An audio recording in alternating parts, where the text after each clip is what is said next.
உங்களுக்கு நடிகர் சிவாஜியை பிடிக்கும் அப்படின்னா நம்ம சேனலை சப்ஸ்கிரைப் பண்ணிவிட்டு லைக் பண்ணிவிட்டு அப்புறமா இந்த வீடியோவை பாருங்கள்.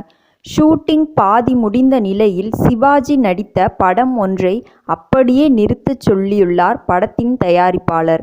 இது குறித்து சுவாரஸ்ய தகவல்கள் இணையத்தில் பகிரப்பட்டு வருகிறது. சமீபத்திய காலங்களில் பெரும்பாலான தயாரிப்பாளர்கள் முழு பொறுப்பை இயக்குநர்களிடம் ஒப்படைத்து விடுவதாக கூறப்படுகிறது. ஷூட்டிங்கிற்கான செலவு மேற்பார்வையை தவிர்த்துவிட்டு மற்ற பெரும்பாலான பணிகளை இயக்குநர்களே கவனித்துக் கொள்கின்றனர். ஆனால் சிவாஜி, எம்ஜிஆர் காலத்தின் போது ஒவ்வொரு படத்திலும் தயாரிப்பாளர்களின் தலையீடு அதிகம் காணப்பட்டுள்ளது. அந்த வகையில் ஏவிஎம் பட தயாரிப்பு நிறுவனத்தின் உரிமையாளரும் தமிழ் சினிமாவின் மூத்த தயாரிப்பாளருமான ஏ.வி.